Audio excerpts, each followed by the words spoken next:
सुर्खियों पर।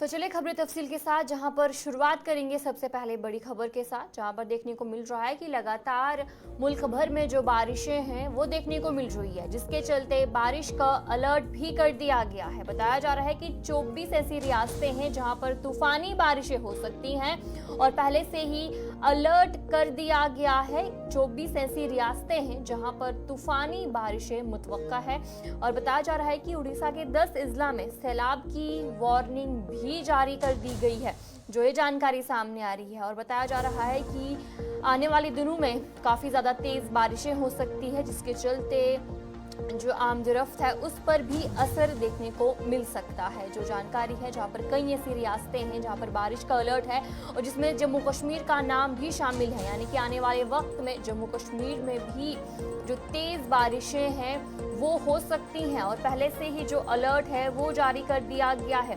पूरे मुल्क में कई दिनों से अलग अलग मुकामात पर जोरदार बारिशें और लैंडस्लाइड देखने को मिल रही है। कई ऐसे मामले पेश आए हैं और काफ़ी ज़्यादा नुकसान भी देखने को मिला और इसके चलते एक और बार फिर से जो तेज़ बारिशें हैं वो हो सकती है। जम्मू कश्मीर में भी बारिशों का अलर्ट जारी कर दिया गया है, यानी कि जम्मू कश्मीर में भी बारिशें हो सकती है।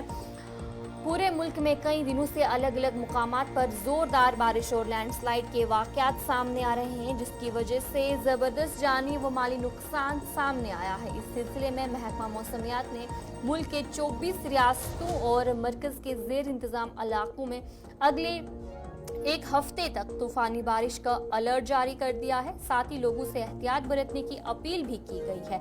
महकमा मौसमियात के मुताबिक बताया जा रहा है कि जनूब मशरक उत्तर प्रदेश और करीबी इलाकों राजस्थान और जनूबी झारखंड, इसके अलावा जो पड़ोसी इलाके हैं वहां पर भी जो बारिशें हैं वो हो सकती हैं और बताया जा रहा है कि जो तेज बारिशें हैं उसका इम्कान है। जिन रियासतों में बारिश का इम्कान जाहिर किया जा रहा है उनमें से हिमाचल प्रदेश, उत्तराखंड, राजस्थान, जम्मू कश्मीर, उत्तर प्रदेश, पंजाब, हरियाणा, चंडीगढ़, दिल्ली और मध्य प्रदेश का नाम शामिल है, यानी कि इन रियासतों में तेज बारिशें हो सकती हैं। जम्मू कश्मीर में भी इस वक्त देखने को मिल रहा है कहीं ना कहीं जो मौसम है जरूर करवट ले रहा है और बारिशें जरूर देखने को मिल रही हैं। और जम्मू की बात करेंगे, यहाँ पर भी बारिशों का सिलसिला लगातार देखने को मिल रहा है और 24 रियासतों में बारिशें आने वाले दिनों में देखने को मिल सकती है और जहां पर कई ऐसे हादसे भी पेश आए हैं।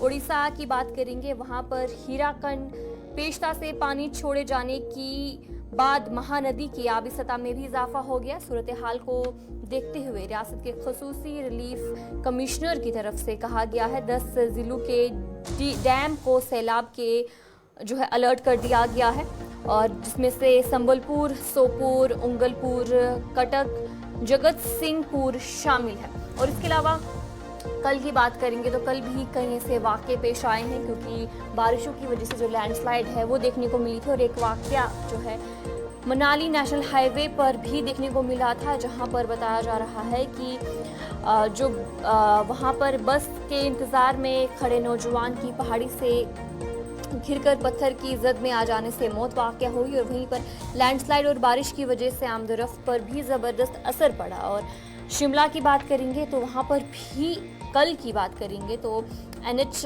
नेशनल हाईवे पर देखने को मिला कि वहाँ पर जो एक तरफा ट्रैफिक उसे बहाल किया गया था और शाम तक रियासत में 128 सड़कें, 44 बिजली ट्रांसफार्मर और इसके अलावा जो सड़क है वो पानी के मंसूबे में जो है वो ठप रही थी, यानी कई से सड़कें थी जो कि ठप हो गई थी और इसके अलावा ट्रांसफार्मर में भी जो खराबी है वो देखने को मिली थी और सड़कों पर भी काफ़ी ज़्यादा पानी देखने को मिला था। ट्रैफिक में ज़रूर असर देखने को मिला था और जम्मू कश्मीर में भी अब बताया जा रहा है कि आने वाले दिनों में जो बारिशें हैं वो हो सकती हैं और कई ऐसी रियासतें हैं, 24 रियासतें हैं जहां पर जो अलर्ट है वो जारी कर दिया गया है, यानी कि आने वाले जो हफ्ते में काफ़ी ज़्यादा तेज़ बारिशें हो सकती हैं।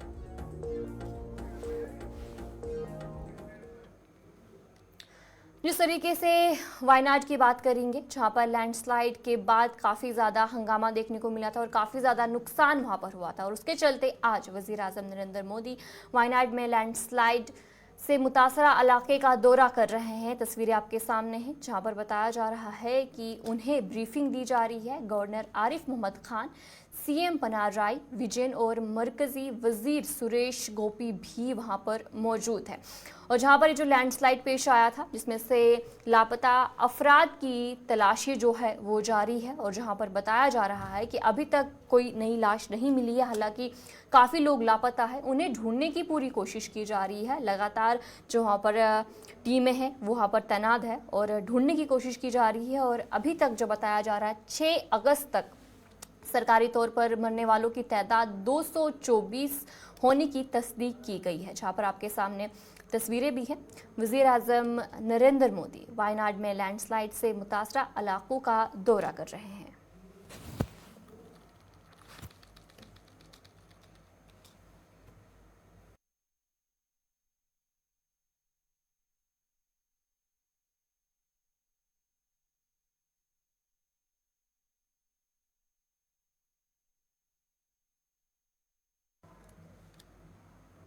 हुकूमत ने वक्फ तरमीम बिल के हवाले से एक जेपीसी कमेटी तश्कील दी है, जिसमें बीजेपी के रुकन असेंबली गुलाम अली खटाना भी शामिल होंगे।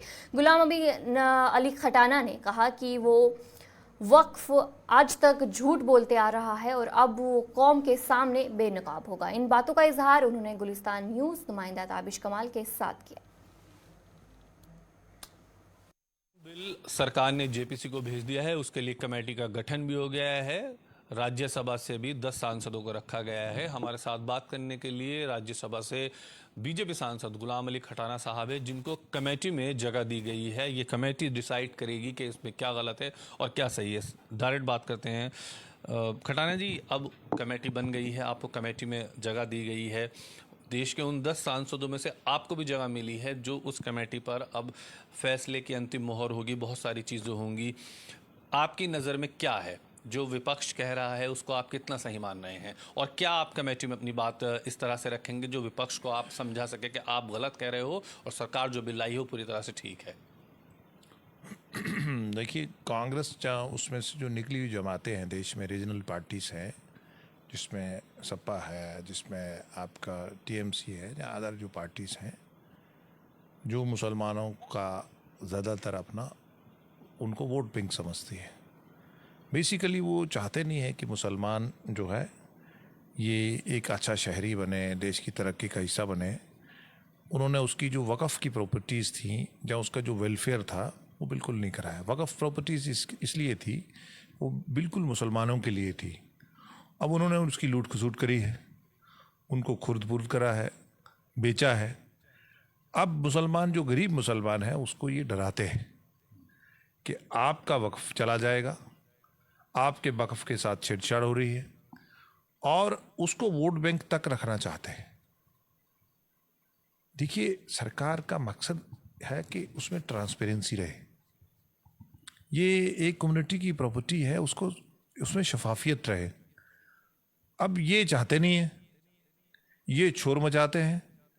लेकिन इनके लिए हमने कहा, आइए ना, आप 60-70 साल में वक्फ प्रॉपर्टी का आपने क्या किया, आप अपने अमेंडमेंट्स लाइए ना, उस पर आप लाइए ना, अपनी राय दीजिए ना। आप जेपीसी के मेंबर बनाए सभी पार्टीज़ के आपने, और प्राइम मिनिस्टर साहब ने एक बड़ा विजडम दिखाया है, उन्होंने जेपीसी बनाया है ताकि मुसलमानों में ये झूठ फ्रॉड फ्रेब ना कर सके, गरीब मुसलमान को ये बेवकूफ़ ना बना सके।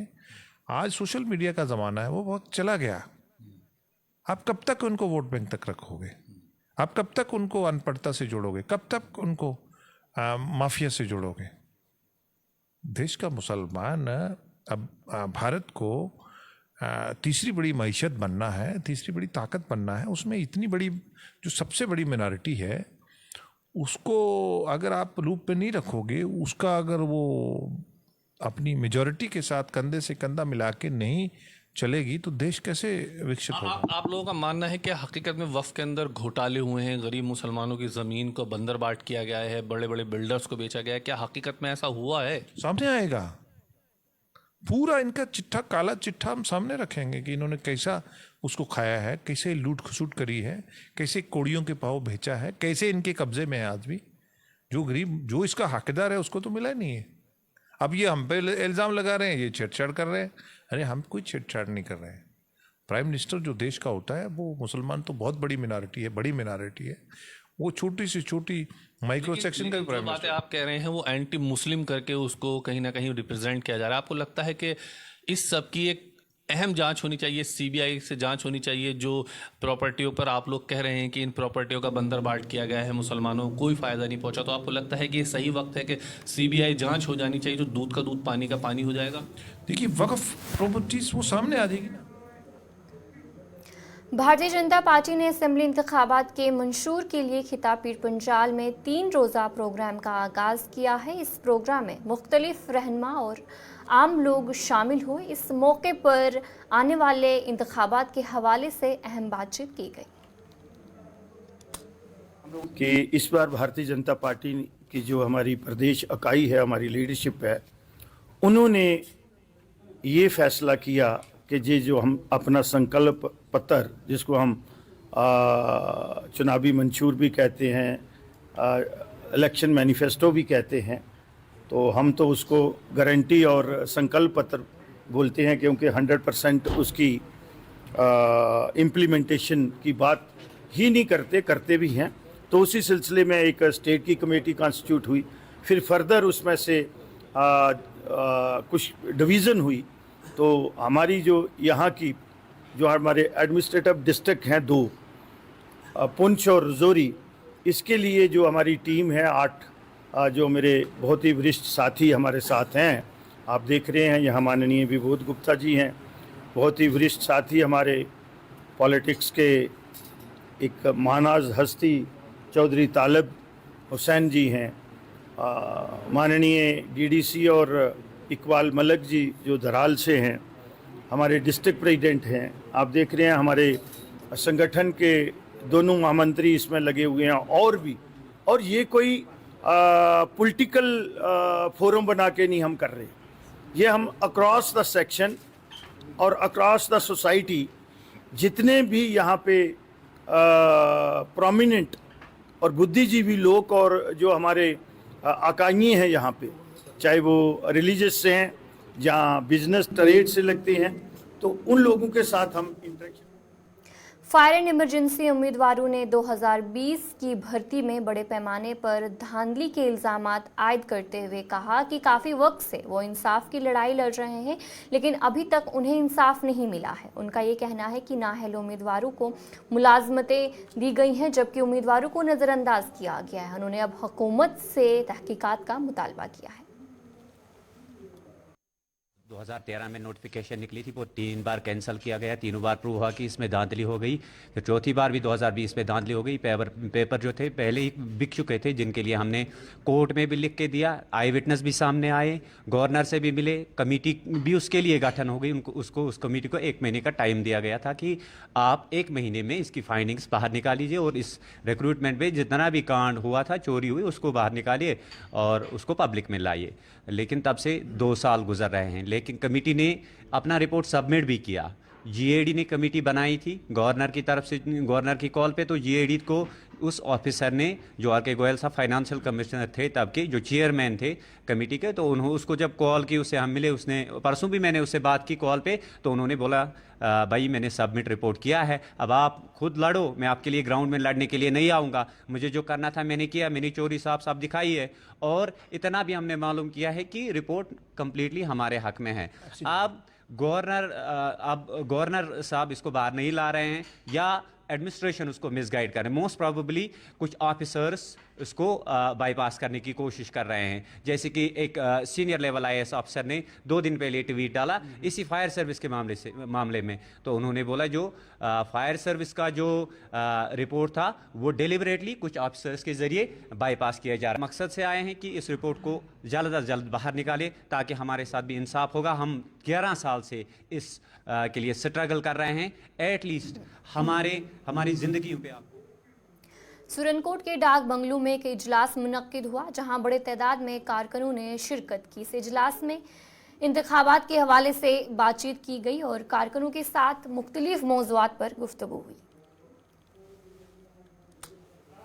आज जो है हमारी सुनकोट कॉन्स्टिट्यूंसी के इंचार्ज जनाब सुनील गुप्ता साहब को असेंबली कॉन्स्टिट्यूंसी का इंचार्ज बनाया है सुनकोट का। उसी हवाले से आज की जो मीटिंग रखी गई है, उसी के साथ साथ हमीद नवाज साहब ने भी पार्टी ज्वाइन की थी, उनके भी स्वागत के लिए हमने पूरा इंतज़ाम किया था। और जैसा कि आप सब जानते हैं कि इलेक्शन का बिगुल जो है वो बज चुका है। उसी सिलसिले में जो है भारतीय जनता पार्टी की सुनकोट की जो टीम है पूरी तरह से वो तैयार है। बाकी जो भी आज सुनील गुप्ता साहब की मीटिंग चल रही है, जो भी वो पार्टी के लिए कहेंगे, जो भी काम होगा पार्टी के लिए, नहीं अभी तक नहीं, अभी मीटिंग चल रही है, मीटिंग के बाद होगा। लोगों से मेरी यही गुजारिश है कि इलेक्शन जो है वो बिल्कुल सर पे है। आज या कल या 2 दिन के बाद उसकी नोटिफिकेशन जो है वो हो जाएगी। मेरी सबसे ही गुजारिश है कि भारतीय जनता पार्टी की सपोर्ट करें, भारतीय जनता पार्टी को ज्वाइन करें और इस बार जो भारतीय जनता पार्टी का कैंडिडेट होगा उसको यहाँ से जिता के भेजें। गुप्ता साहब, मनाज साहब, मेरी तरफ से सबको अस्सलाम। बड़ी खुशी की बात पड़ेगा तो आप इंतजार कर रहे हैं। लास्ट के 10 दिनों में हम जब गाँव वाले के तरफ जाते हैं, हम आपको सबसे पहले आपके चैनल का मशकूर हूँ कि आपने बर वक्त एक बात पर आप आमादा हुए, आप आए हैं। मैं अपनी तरफ से सारे सीनियर जो हमारे बीजेपी के लीडर हैं, मैं उन सब का मशकूर हूँ, शुक्रिया अदा करता हूँ कि उन्होंने मेरा इस्तकबाल किया और मेरी इज़्ज़त अफसाई की है। बात यह है, कोई भी पॉलिटिकल पार्टी जो है वो बुरी नहीं होती है। हर पॉलिटिकल पार्टी का एक अपना मंशूर होता है और वो मंशूर जो लोगों के लिए मुफीद हो, जो लोगों के लिए बेहतर हो और लोग भी उसी मुफीद और उसी मफाद के साथ चलते हैं। भारतीय जनता पार्टी का एक अपना मंशूर है। कहता हूँ कि हर इंसान मुकम्मल है, हर इंसान में कोई ना कोई गलती भी करता है और काम जो करता है वही गलती भी करता है। हम चाहते हैं कि आप जिस पार्टी हम आए हैं, लोगों के मफाद के लिए हम काम करेंगे, जिसमें लोगों को मफाद हो, लोगों की बेहतरी हो, इस देश का अमन कैसे कायम रहे, हमारे रियासत में अमन कैसे कायम रहे, हमारे रियासत के अंदर डेवलपमेंट कैसे हो सके, हमारे रियासत के अंदर बेरोज़गारों को रोज़गार कैसे मिल सके, और जितने भी ये मफादात की बात है, जितने कामकाज की बात है, उस पर हम गौर करेंगे। मुझे उम्मीद है कि पार्टी के जितने भी सीनियर जो जम्मू में बैठे हैं या दिल्ली में बैठे हैं, हम उनसे भी रजू करेंगे कि लोगों के मफाद के लिए हमारी अगर खून का आखिरी कतरा भी चला गया, हमें उसमें कोई फिक्र नहीं, लेकिन देश की खातर, इस मुल्क की खातर, लोगों की खातर, अपने मफाद के खातर नहीं। वो लोग जो अपने मफाद की खातर सियासत में आते हैं, अपने मफाद की खातर जो है अपना आप को ऊंचा करने की कोशिश करते हैं, जिसको रब ऊंचा ना करे तो अपने मफाद की खातरों का भी ऊंचा नहीं हो सकता है। यही गुजारिश है मेरे बीजेपी की इन सब वर्करों से, ये गुजारिश है आप मेहनत करें और नेकनीति से काम करें तो मंजिल तक हम पहुंच सकते हैं। अगर हम हम कहें कुछ और करें कुछ, उससे हमें नुकसान हो जाएगा। मुझे उम्मीद है कि जितने मेरे अजीज दोस्त भाई बैठे हैं। एक रोज़ा yoga seminar Bemina degree college में मुनक्किद किया गया। इस मौके पर कॉलेज के तुलबा उस्ताज़ा ने बड़ी तादाद में शिरकत की। इस मौके पर योगा के फ़वाइद के बारे में तफसील से बताया गया। योगा के ज़रिए जिस्मानी और ज़हनी सेहत के अलावा तनाव कम करने और तवज्जो मरकूज़ करने के हवाले से भी जानकारी फराहम की गई। इसका मोटिव है क्योंकि प्रेजेंट लाइफ में आप देखो स्ट्रेस है, ओवरलोड है, बर्डन है ना, काम बहुत है लोगों को और फूड्स भी ऐसे आ रहे हैं, है ना। तो चैलेंज है बहुत और उसके इसीलिए हमने जो इंटरनेशनल योगा डे है ये किया है। इस फिलोसफिकल मैसेज दे रहे हैं लोगों को, क्योंकि इसके 2 एस्पेक्ट है, एक है फिलोसफिकल एस्पेक्ट और एक है प्रैक्टिकल एस्पेक्ट। फिलोसफिकल एस्पेक्ट ये है कि we understand the tradition of Indian philosophy, yoga philosophy, the role of Indian knowledge system. और प्रैक्टिकल का है कि हम जो योगा प्रैक्टिस करते हैं, है ना, उसमें इंटरनल भी हैं, एक्सटर्नल भी हैं, है ना, हाथ योग हैं और इंटरनल योग जो हैं, जो कश्मीर शिविज़म में ज़्यादा, कश्मीर शिविज़म इस पे ज़्यादा स्ट्रेस देता है, क्योंकि इंटरनल जो deals with the internal system of human genome, है ना, तो उसमें कश्मीर शिविज़म भी थोड़ा इसमें मतलब डिस्क्राइब करता है। और पतंजलि का योग जो है वो एक फिलोसफिकल योग है, जिसमें 8 फोल्ड योग हैं, उसमें यम है।